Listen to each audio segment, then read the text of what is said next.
Well, hello everyone, and thanks for joining us for the final installment of the Idea Growth Power Lunch Summit. My name is Jeremy Kleiman, and I will be the moderator for today's panel. We'll be talking about responsible gaming as a business strategy. We have a fantastic panel of experts to discuss how we keep consumers safe, regulation rational, and business booming. A few housekeeping matters before I introduce the panel. If you have questions for our panelists during the webinar, we invite you to use the chat panel on your screen to submit those questions. After our main discussion, we'll hold a Q&A session and get to as many of your questions as we can. Also, CLE credits are available for this session in Georgia, Ohio, New Jersey, and New York, along with states that have reciprocity. In the chat area, you'll find a link to course materials, along with contact information should you have questions about CLE following the program. You can email brian@ifralaw.com. That's brian@ifralaw.com. And if you require a verification code for CLE, that is also in the chat area and on the slide decks throughout the program. Now let me introduce our fantastic panel. Liz Lanza is the Director of the Office of Compulsive Gambling at the Pennsylvania Gaming Control Board. Keith White, Executive Director of the National Council on Problem Gambling, and Emma Richardson, General Counsel and Head of Legal, Compliance, and Regulation at White Hat Gaming. Before we start the discussion, I'd like to thank GeoComply for making it possible for Idea Growth to put on this webinar series. Idea Growth, as you may know, is the leading online gaming and sports betting advocacy group with over 25 members from different segments of the industry, and has really been vital to the industry's effort to speak with a unified voice to legislators, regulators, and stakeholders. So now we can start our discussion. The first topic that we want to get to is responsible gaming as a sustainable business strategy. And this is really the heart of what this webinar is about. Liz, I'm going to start with you if that's okay. Legislation and regulations mandate that responsible gaming strategies must be followed by operators. And in fact, they're imposed. But from your perspective, does it make good business sense for operators to go above and beyond what regulations require? Absolutely. You know, in Pennsylvania, we worked really hard when online gaming was legalized to put in safeguards in our regulations and to make sure we are protecting the consumers of these products. And I can say that several of our operators had reached out to me to give me some background and give me information on things such as self-imposed limits, really going above and beyond you know, what they're doing and what we require. They have shared information on how to make our regulations better even and more responsible, and what products they offer to offer that responsible gaming aspect on their sites. So I think that it is important for operators to you know, go above and beyond, especially in these states that may not have, you know, any or at least very limited responsible gaming regulations and legislation. And I can see, at least from in my role in Pennsylvania, in my state, the operators that we work with here are very responsible, and they do actually provide programs above and beyond what are required. Keith, to you, do you see a tension between, you know, sound responsible gaming as a requirement versus as a business strategy? No, I think in some ways the science is pretty clear in that customers prefer operators that have good and strong responsible gambling policies. You know, there's a fair amount of research from Europe and the UK that shows they are customers that customers with that work with operators who have strong voluntary responsible gambling policies have longer lifetime value. There's less churn. Those companies, I think, have an easier time getting into markets like here in the United States if they have a good responsible gambling track record, if they have a history of trying to always do the maximum rather than just defaulting to the minimum. So I think from LTV, from player satisfaction, regulatory challenges, new jurisdiction, I think there's no reason why responsible gambling is not a great business strategy. Emma, coming from the industry side, would you advocate for, additional player protections if they're not mandated by regulation? In other words, does it help with the branding of an operator to go Yeah. above and beyond? Yeah, absolutely. I mean, I will repeat what Keith said. I think having the longevity of a player and the sustainability of a player who has responsible gambling measures at their fingertips will result in a longer value for them. But absolutely, you get to differentiate yourself in the market if you can come up with clever ways that protect your customers. And if that is your core value of your business, i.e. that you want your players to be playing in a safe, supportive and secure environment, why not differentiate yourself? And you have to remember, you have at your fingertips as an operator a lot of data, and you can work out what works and what doesn't work. And often that can educate you on the kind of things that you can do to educate your players and to differentiate yourself. Absolutely. Oh, and Jeremy, one other thing that we touched on earlier in our pre-call was employee satisfaction. I think especially younger generations, the key kind of tech and creative employees that the gambling industry attracts and wants to continue attracting as employees, they want to know that a company they work for is doing the right thing and is not just checking the box and doing as little as possible, but that actually has a responsible gambling strategy. That strategy is aggressive and key and core to their business. And so I think even just from a very pragmatic approach, having a strong RG as part of your brand and your core business is going to help you attract and retain and attract the kind of Right. employees that And you want. I agree with you, Keith. And without necessarily talking about share price, you will see though when European operators announce new initiatives regarding, responsible gaming, which obviously has a great impact on the customer, it also has an impact on share price. Absolutely. So let's pivot now and talk about the contrast between European style regulation around responsible gambling and the way the U.S. Approaches it, and maybe how we can avoid here the same fate that's hit the industry in Europe. Next slide, please.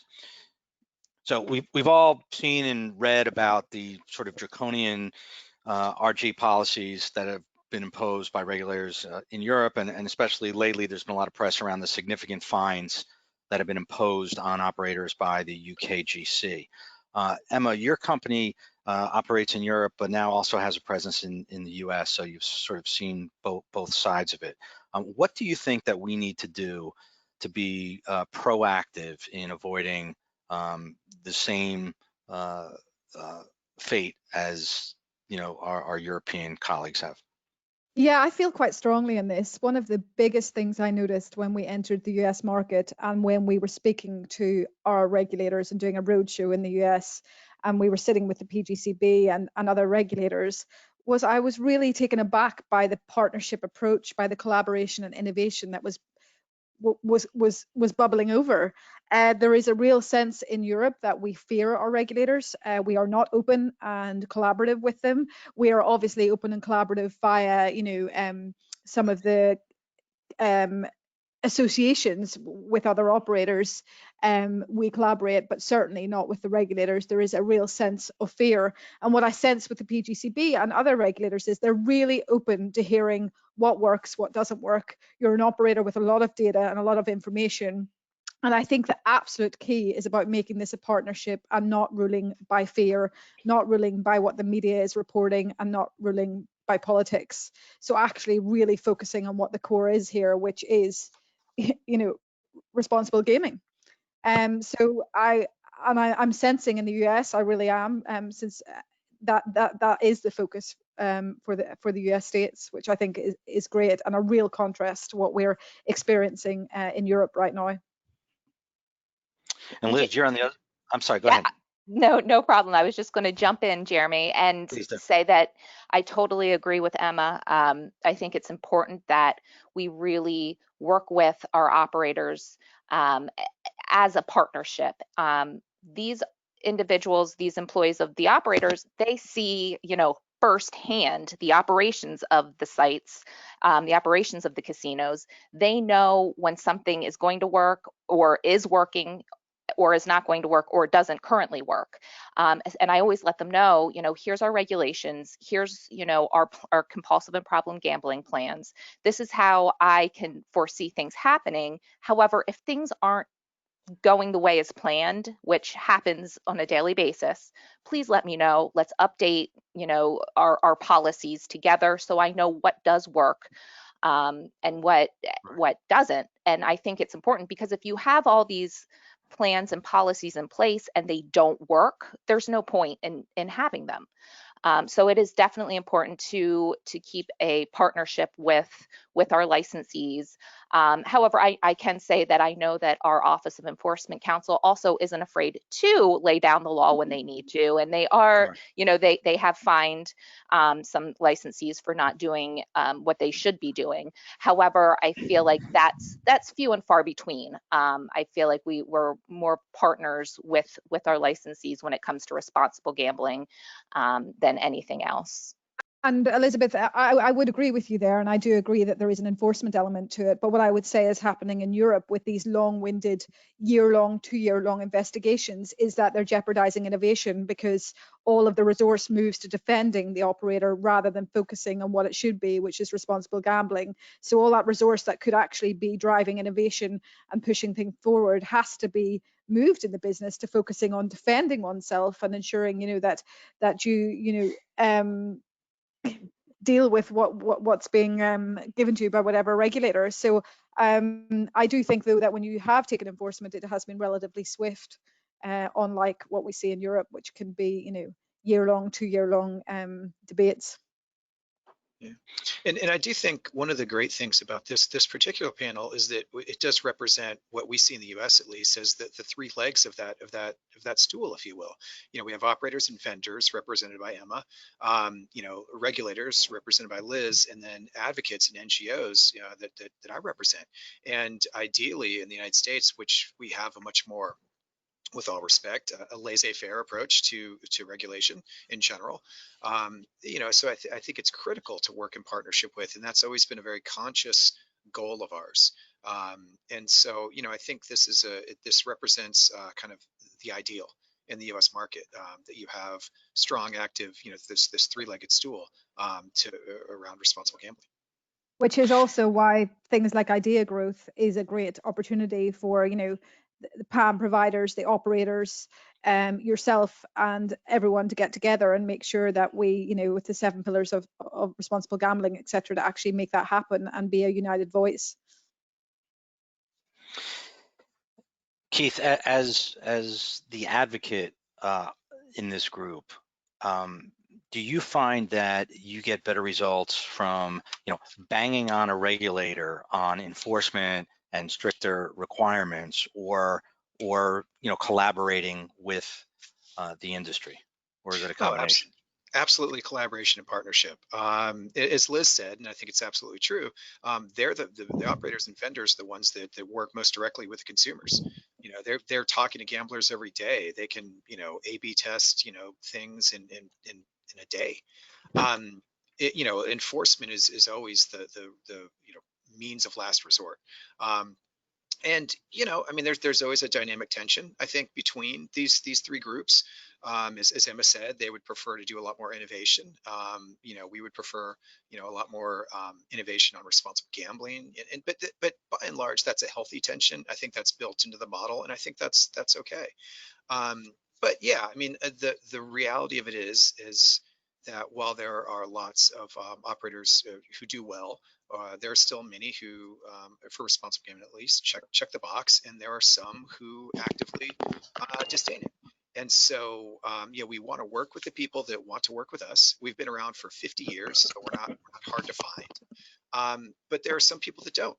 And, just looking at IDEA's membership list, most IDEA members are not members of the National Council, and without a governmental funding source, all responsible gaming in the United States basically is privately funded. So, our system is a little different than going back to the second question. Our system is different in Europe in that the government is not the provider of last resort by and large on responsible gambling or problem gambling issues. So that makes the partnership model not just a good thing and best practice and ideally the one that brings best results. It's also, frankly, the only model. Because there is no, the three of us have to make that safety net. So, yeah, we prefer to work with, but as advocates, if we will press when it's necessary. And unfortunately, in our 50 years, it's often necessary. But iGaming is different, and I do think online gaming, there have been a lot of lessons learned, and even traditional land-based companies do far more responsible gaming online in general than they do in their land-based operations. So I do think the online folks are starting at a much higher level. Mm-hmm. Liz, you mentioned earlier that that there's a sort of a wide variety of approaches by regulators, and that in fact in some jurisdictions, there just are not a lot of requirements in terms of player protections. How do we build efficiency and uniformity across jurisdictions? Because as iGaming and online sports betting in particular is really gaining traction across the US, there is a patchwork, if you will, of regulation and requirements around responsible gaming. How do we go about as an industry and regulators and players in pushing the various states to work together so that there's a uniform approach to protecting players? Sure, that's a great question, and I hope someone figures this out. I certainly haven't figured it out. I can say that regulators from different states contact me. I reach out, contact them. When we're writing regulations, back in 2017, when Pennsylvania passed its huge expanded gambling bill, we reached out to New Jersey and really as many states as possible to learn, best practices and regulation writing and things like that. But it is really patchwork, and it's going to take a lot of work. I think that by moving to this online gambling world, which we're now currently, in development of and in, that does make things a bit easier. However, it's really tricky. I mean, in every aspect of regulation, even our self-exclusion programs and joining, multi-state self-exclusion, trying to develop a program there, it's very difficult because, one state may have a state-run, regulatory-run self-exclusion list where another state right next door may not.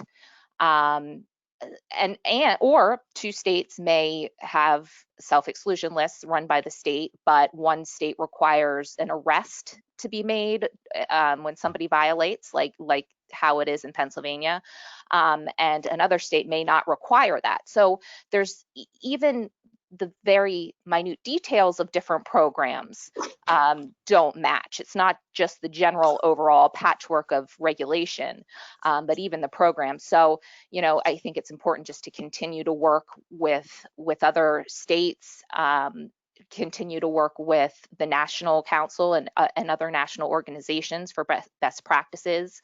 I know, and Keith can talk about this, they have phenomenal guidelines for different aspects of gambling, different gambling venues, that I know that when we have new regulations to write, I always go there. I see, what their recommendations are and try to work those into our regulations. And I think that that's important.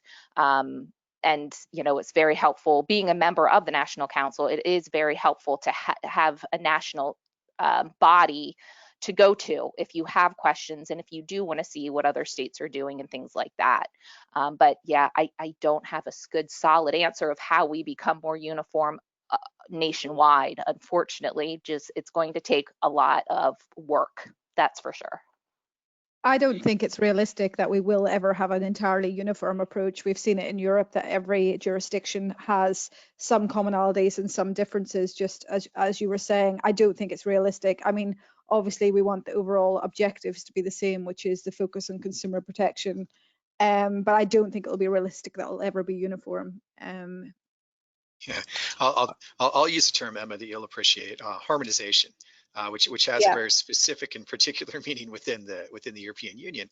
But it's a concept we've tried to apply, as Liz has said, in the United States. We do work again.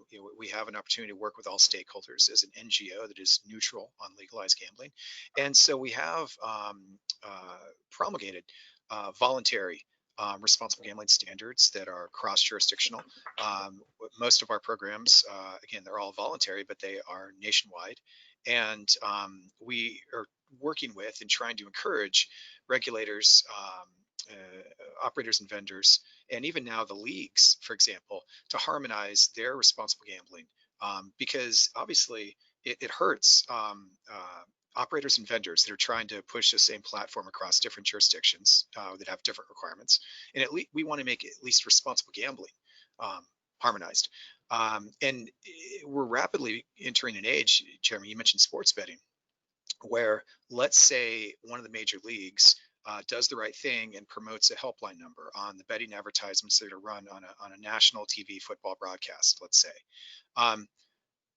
There is a national number. Most states just choose not to use it.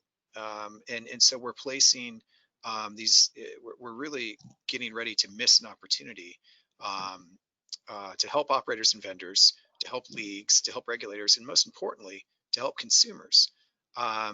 Just because we have 800 jurisdictions, when you add every single tribe and every single state, and every single state lottery, and every single horse racing commission, and it's been a struggle to get folks to just even do the simplest things. But we'll keep trying, and I think eventually, what we don't want to see is, for example, let's say there is a national sports ad being broadcast during a national sporting event. We don't want to have at the bottom of the ad in 2-point font, in Pennsylvania call this number, in Michigan you call this number, in New Jersey call this number, Sure. And that's where we're heading, because frankly, Pennsylvania probably doesn't care very much what happens in Utah or vice versa, and it's just a big roadblock. So we'll keep going on it, but we've been working on this again for a couple decades, and we're closer. But it's going to take a lot more effort by everybody, including us in this triangle, to try and push towards a voluntary harmonization, because it'll never be, as Emma said, it'll never be a national. There's no national regulator, so that makes national harmonization, almost impossible. Yeah, I totally agree that harmonization at a certain level is absolutely beneficial, but not realistic on a state-by-state basis. And then also there'll be those states that will launch later than Pennsylvania, for example, which will be able to use the learnings from Pennsylvania to perhaps innovate even further when they bring in whatever player protection tools that they decide to use. And on talking on the harmonization, you do have Idea Growth and other organizations that are trying to come up with at least simple pillars of what responsible gaming should look like, and that can be national. That can be national and benefit us, because that deals with underage gambling, problem gambling, voluntary groups, fraud prevention, and I think those kind of things really do need to be encouraged. Yeah, it's a great start. These voluntary standards. These voluntary standards are an enormous step forward. Not the final step, but it's a big step forward. I want to pause here just for a second to remind the attendees that you can submit your questions via the chat panel on your screen. So let's just round out this topic before we move on to the next slide. And I'm just going to ask the question: are we ever going to see a national self-exclusion list? I think the answer is yes, but it's still going to be fractured. I don't think, unfortunately, you'll ever get every state to require, nor every operator to voluntarily commit to a scheme. We've been working on this for over 15 years, And but I think you'll get close. I think you'll get, 90% of states and 90% of operators that participate in some sort of that voluntarily participate in some sort of list. But it's and technology is helping, and so I think even in the online space, I think you can get close, but not ideal. Again, there's just simply too many jurisdictions and too many operators and too little regulatory imperative. But close is better than what we have now, which, as Liz mentioned, is there's hundreds of overlapping state level, company level, property level, and industry level lists that may or but mostly don't feed into each other. So we can do a lot better than that, both for operators and for consumers, especially for consumers. And again, GeoComply is probably going to announce something soon. I think they're going to lead the way, but I think it's still going to be a daunting. And this is again where if there were, I'm not calling for national regulation, but if there was, this would be one big easy thing to do. But without it, I don't think you'll get everybody that will comply. I agree, Keith. And I think that it's, like you said, we're moving there, we're moving towards it. And with online gaming now, I think that makes things a lot easier. However, yeah, I don't think that there will necessarily be a national list that covers all 50 states. But we can try. And that's we've been working. I know I've worked with groups in the National Council. I've worked with groups in the Centers for Responsible Gambling. Just trying to figure out all the little nuances of every state's different lists and how we can work together to create a nationwide list, even if all states don't involve themselves with it. So we're definitely moving towards that. And I know one day we'll get there. It just is going to take a lot of the moving of pieces, in all of the states that participate. Right. Okay. Let's move on to the next slide if we can, the next topic. We want to talk about player education strategies that work. Before we dive into this, and I'll just throw this out to whoever wants to answer.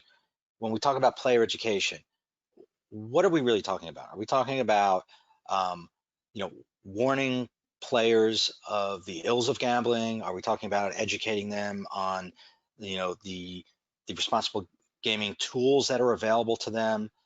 What exactly do we mean by player education? I think it's the entire life cycle from when they register with an operator.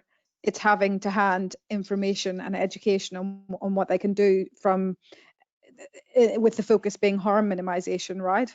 So from the player protection tools to understanding what they can do themselves, but also importantly, where they can also get support outside of being on the website where they can get support. I think Keith could probably answer this well, but I'm sure he would agree with me. It's the entire life cycle of educating the player at each point, when they're playing, what they can do, when they've stopped playing, where they can call. I think it's the whole shoot and shebang. No, Emma's absolutely right. That's the modern conception of player education. But what the standard in the United States is essentially warning label. It's the Nevada model where you put a sign up at the entrance to the casino, and the analog in the online world is there's a little banner somewhere on your website that says play responsibly. That's it. And in fact, that's frankly all this. It's essentially that's the sum total of Nevada's responsible gambling standard for online and offline. And so it's not. There's as Emma said, a modern conception of player education is much broader. And our internet responsible gambling standard, our principle is it's organized around informed player choice. So helping players make informed decisions about their gambling, which includes, as she mentioned, everything from how to use the tools when gambling might not be safe, if you have signs of a problem, what to do, how to exclude yourself, blah blah blah. It's continuous messaging across that player's life cycle. It's not enough. It was never enough, and it's not enough now, certainly, to say oh, well, there was a banner that they clicked on once when they came onto the site, and so that's the sum total of any RG messaging they'll ever get from me. But they've been warned, and I've done my duty, and now I'm going to just go on and maximize their value as much as possible. Which That's is, still, yeah. it's not good, but that's kind of that's where we are now, and it's a very limited, um, it's a very, very limited approach. But I think we've seen it in Europe develop over the years, and I think it will do the exact same in the States. But I don't think it can be looked in silo. Whilst player education is really important, you have to recognize that when you're online, you have a lot of data to hand, which allows you to look at behavior and make behavioral measures on the operator side for those players to ensure they have a safe environment. So it goes much beyond just a player education strategy. Yeah, and unfortunately, well, where there's both regulation and a lot of voluntary responsible gambling use of data in Europe and the UK. As far as I'm aware, it's not being done in the United States, even by some of the same companies that do so in other markets. They're not using their data analytics and their responsible gambling tools for US players. There may be a few, but it's not, as far as I'm aware, it's not required by any US jurisdiction. And this gets back to that point of voluntary versus mandatory. Um, the companies have it, they have the data, they know the tools are there, they may even be using those tools in other markets, but they're either unaware or choosing not to use them in the US because it's not required. And I think that's a short-sighted approach. And as Emma said, there's a lot of data mining we know that goes on that can help, good, some innovative, interactive, responsible gaming tools can make those customers more valuable to you. It's just, we're just far behind in the benefits of RG in the United States, especially using the data analytics. There's a big opportunity there. So just sticking with player education, whose responsibility is it? And Liz, maybe this is one for you. Is it the operator's responsibility to educate the player? Is it the regulator's responsibility? Or is it, or do we leave it to Keith and right? Yes Or does to, everyone have a role? Yeah, all the above. all of the, yeah, exactly. Yes to all of the above. We all have a role in this. It's all of our responsibilities. And it goes from, anything from, the responsible gaming pieces that Emma and Keith were talking about, if these are signs and symptoms that you're experiencing, you could have a gambling problem, or here's how you're here are the rules to responsible gambling. But also, providing the players with information like randomness. You're not due to win. This is all random when you're playing these slot machines. Here are the risks of gambling in general, and what gambling can do to your life if you are not responsible. So I think it's important for all of us, all of us players, in the responsible gambling field and the gambling field, that we all take responsibility and we all do what we can to help those who may need it now or in the future. Thank you. And Liz, I mean, it's a great point. And we're talking responsible gaming now, which is kind of the responsibility of the operators and the regulators and advocates, what we do kind of with the industry. But really, with things like alcohol and sex education, it has to be a broad public health approach as well. And so if the first time you've ever heard about setting limits or about randomness is when you're logging on to a gambling website, that's far, far, far too late. That would be like saying the first time we're going to teach you about alcohol use and not driving drunk is when you sit down at the bar when you're 21. So a public health approach, which is coupled with our informed player choice model for responsible gaming, a public health approach to problem gambling, that education starts very early. It's school-based education, it's prevention and awareness curricula, leading up to the decision to gamble. And the decision to gamble is one that may not be right for everybody, or it may not be right at a certain time. And then when you make that decision to gamble, that's when that handoff kind of happens to the operator and the regulator and advocates like us, where, okay, you're going to make a decision to gamble. Here's how to do it to minimize your harm.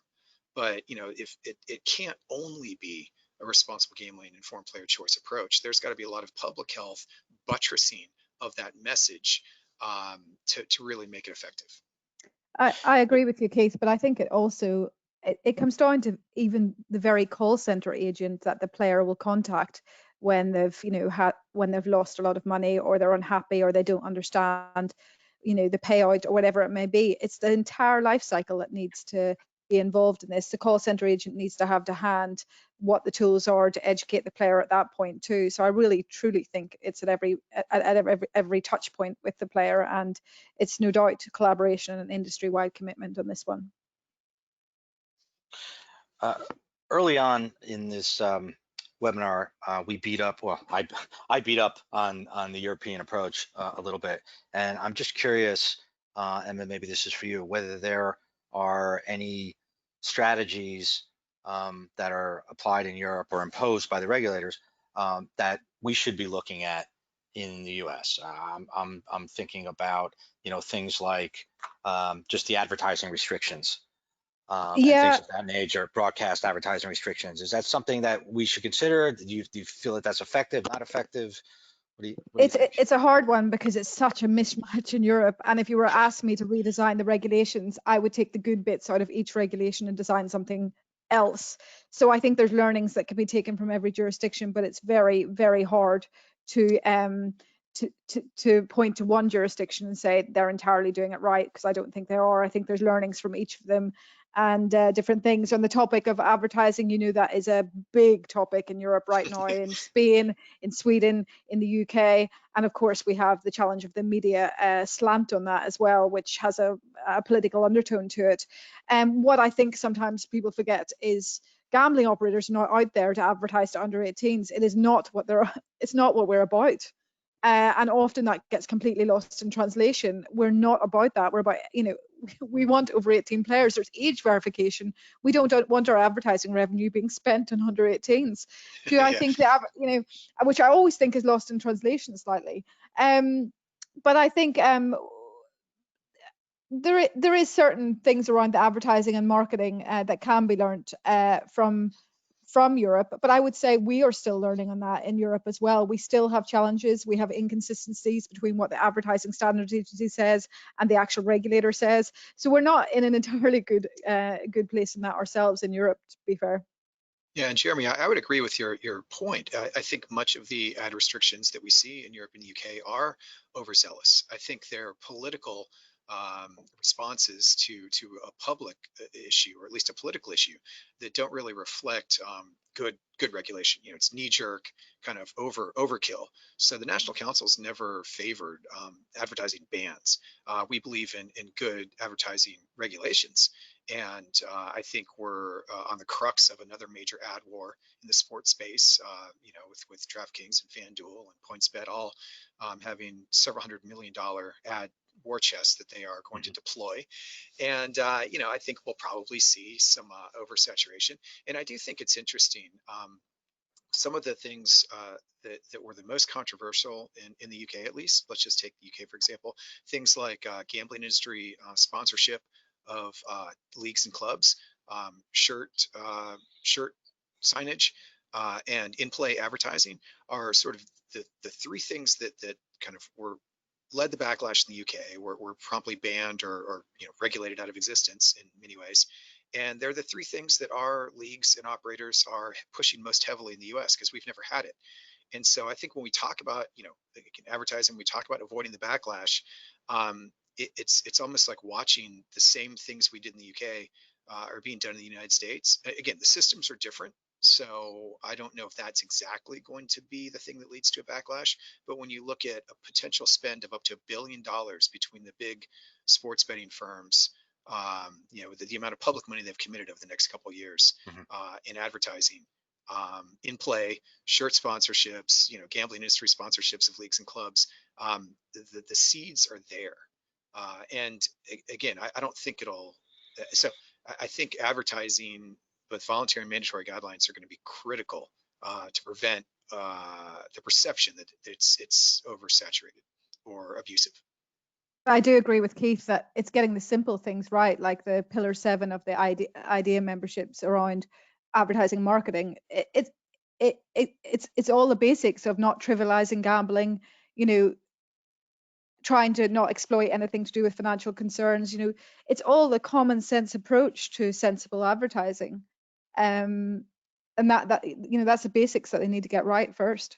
Yeah. And just when you get into an ad war, it's going to be very difficult, especially when it's all unprecedented. And when the broadcast, is going to be seen by under 18s, under 21s. And I think the other thing that's going to be fascinating in the US market is a national TV broadcast that includes gambling advertising will be seen in states where that betting is not legal.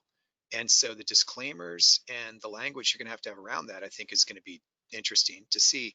But I don't see how it can't promote backlash when viewers in Utah or Hawaii or wherever, Georgia, states that don't have legalized sports betting, are going to see these ads in a broadcast environment.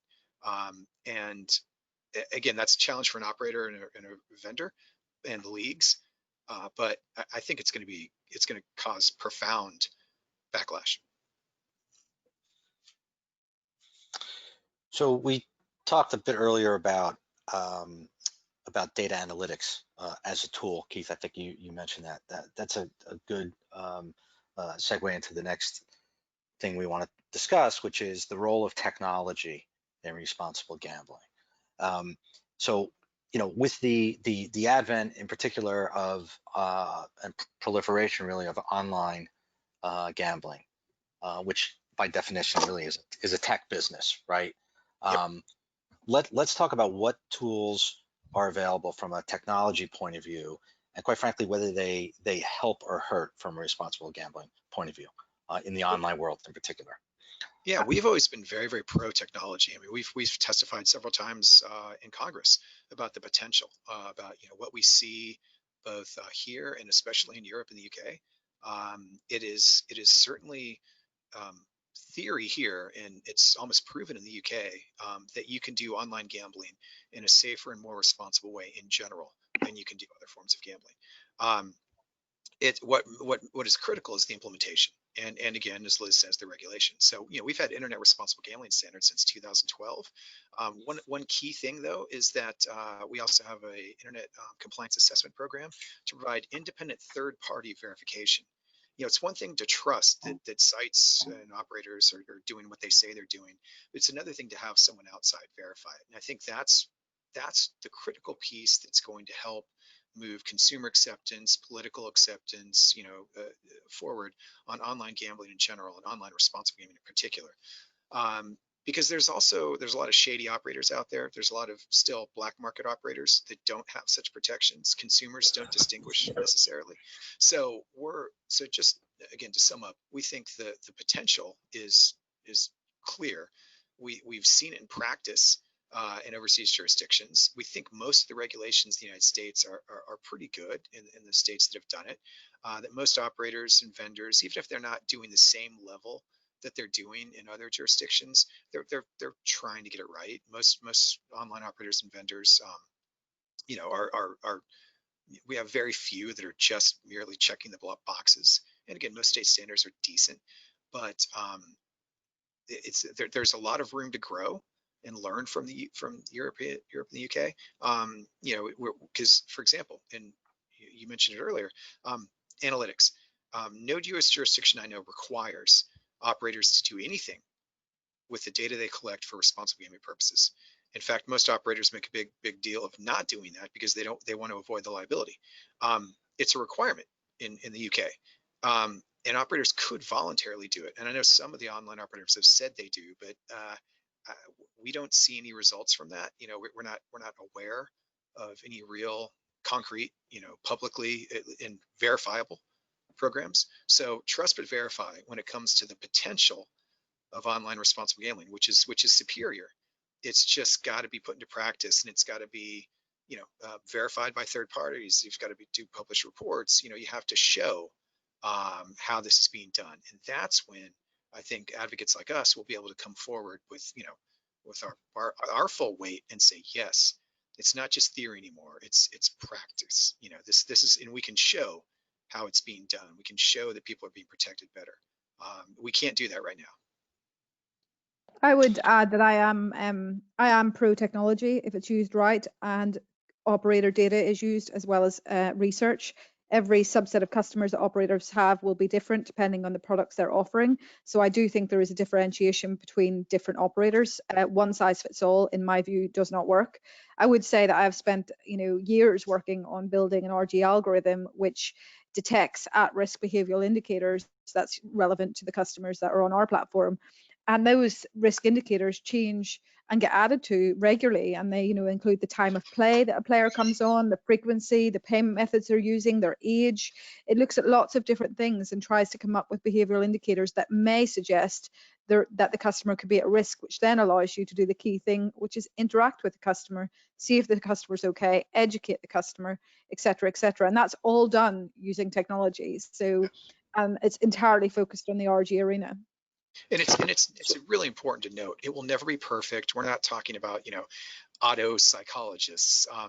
There will always be risk. There will always be players that slip through the cracks. There will always be players that abuse the system. There will always be people with gambling problems.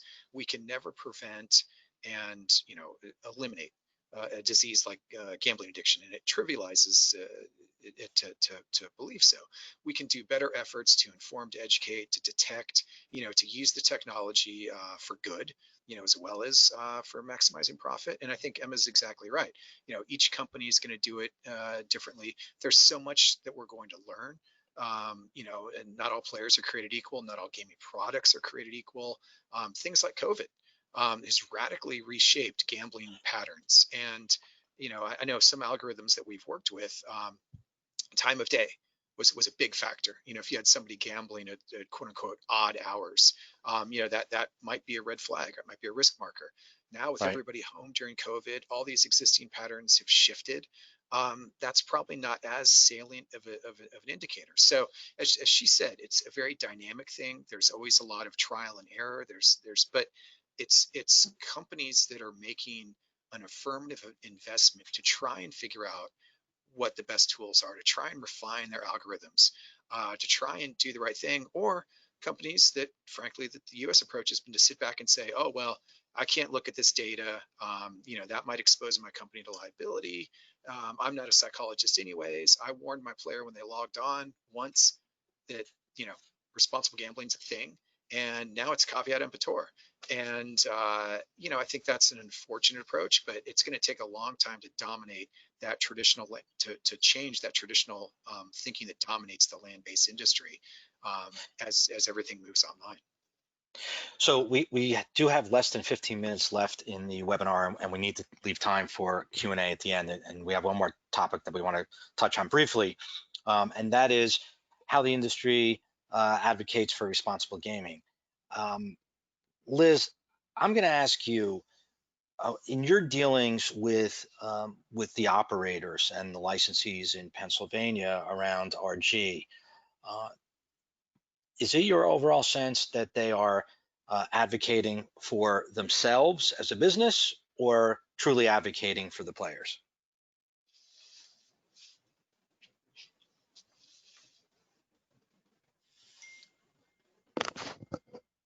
Liz may be muted. Liz may be muted. Yeah. So Emma, can you talk about your company just recently joined IDEA as a member, and presumably White Hat is a member of similar organizations in Europe. How important is it for the industry to advocate collectively as opposed to individual suppliers and operators, doing their one-off advocacy with regulators and other stakeholders? Yeah, you're right. We are a member of many others of those. A good example is the Betting and Gaming Council, which has a similar kind of mindset to idea growth. I think it's very important, and I think without it, you end up with some arguing that operators are doing certain things to get commercial advantage. But when you do it in collaboration and you go as one voice, A, regulators listen, and B, customers get the benefit of a bit of harmonization at the same time, and a bit of familiarity about the kind of player protection tools, etc. I also think when you group a large amount of people together who are experienced in this, you'll come out with the right answers. So collaboration is key, and we've seen it with the BGC in the UK and in other jurisdictions as well. So the principle behind codes of conduct and collaborating when we see problems, which we're doing obviously in idea growth too. I think it's super. I think it is really the way forward. And then we can talk as one voice to the regulator when we say this works, this doesn't work, and so on. And Jeremy, I'll say, as an advocate, I think right now the industry support in the U.S. for responsible gambling is mostly passive. I mean, it's all very good. Everybody says the right things. And again, the idea growth, RG pillars, the AGAs, responsible gambling code of conduct, those are all very good. But again, I would note that throughout the pillars in the AGA's code of conduct, it's should and may. It's not shall and must. Right. And so when we look at advocacy for responsible gambling at the state level, companies that have high standards themselves or that commit to principles, like we just discussed, it falls far short. Often the proposals they put forth fall far short of those commitments, and they seem to be happy to operate in jurisdictions like Nevada and others that have minimal, whose regulations are nowhere near the sort of public commitments they've upheld. And that goes back to the start of this. That's why it's so important to have high voluntary standards. Even IDEA's own model legislation doesn't really reflect the 7 principles and calls for, I think it's 0.2% of revenue for responsible gambling funding. That's simply not acceptable. I mean, that's so the advocacy, the pillars are great, but when you look at what's in the statute that IDEA is promoting, it's far less. And I think that's that gap between a passive promotion of responsible gambling, which is say the right things but take whatever the state gives you, and an active promotion, to work with partners like us and others to set and uphold high standards that apply to all the competitors. Because I think one thing that happens a lot is companies that do have high standards, and many of them are members of IDEA, when they don't push those high standards into regulation, they allow their competitors, their less scrupulous competitors, the offshore folks, to operate with impunity, because they know they're not going to match their high voluntary standards, because they're just going to comply with the very lower state standards. And again, Pennsylvania is an exception. Liz has very high standards for online gambling, which is good, but many of her colleagues do not. And so I think if advocacy for responsible gambling is really important by operators, because for nothing else, for competitive purposes, because if you allow a jurisdiction with weak standards, then you've had some competitors, they're going to drop their programs down to the lowest possible denominator, and that hurts. Eventually, that's going to hurt your competitiveness.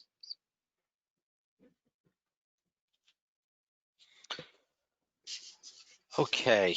I'm not sure if Liz has rejoined. I am here again. Sorry about okay. that. I don't know what happened. Excellent. Okay. I mean, did you want to chime in on any of this? We were just discussing and just finishing up before we go to the Q&A.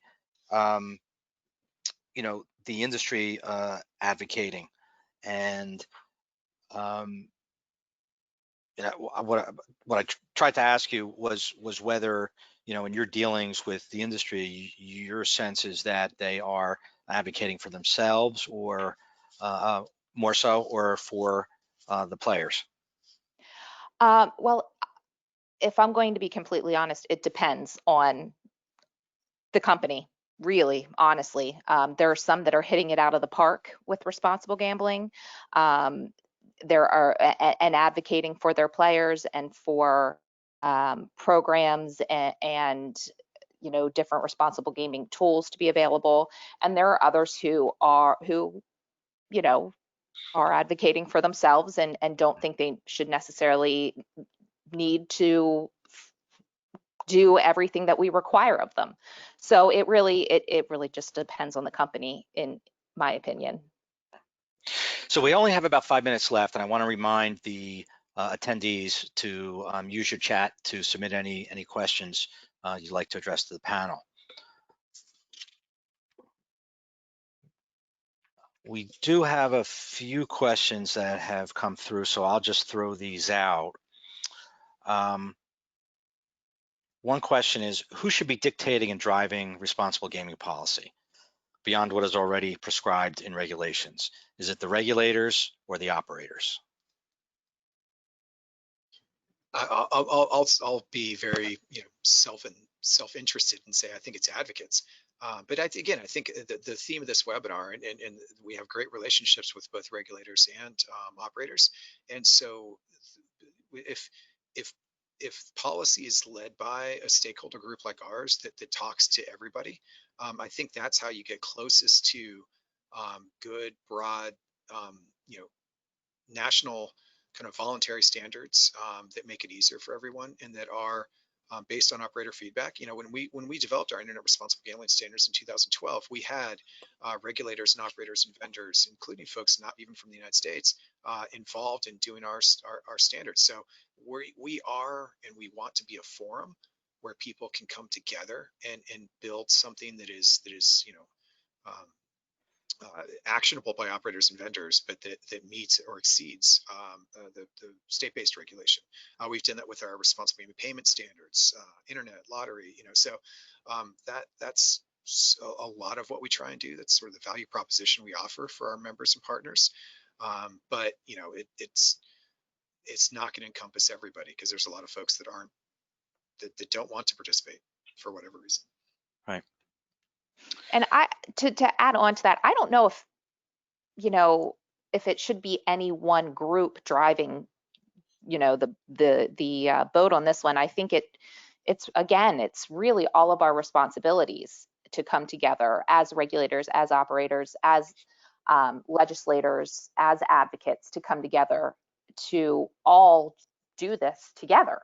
I don't know if it should be one person leading the helm. I think there would be, if we allowed operators to do that, we may not be satisfied if, just advocates do it. The operators may not be satisfied, Right. So I just think it's everybody working together. Right. We have time for about one final question. Will operators be willing to share their data with advocates like the National Council? Let's just say in the last 49 years, we've not seen much evidence of that. I do think, and there's, I mean, I can understand why even people listening to this webinar might say, oh yeah, I wouldn't want to share my data with him. He's an advocate. So fair enough. There are third-party, mainly university-based research consortia that allow the public sharing of data. And I think one of the things in the early part of the 2010, 11, 12, one of the things that really led to the widespread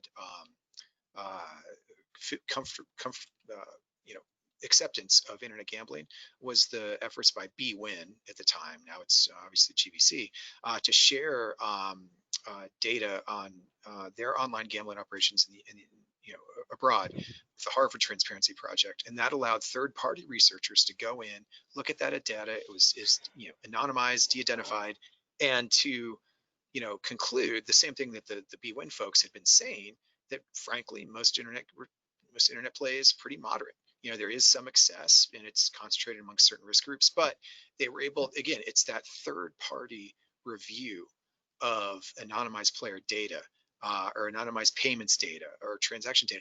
That's what's going to really help move things forward.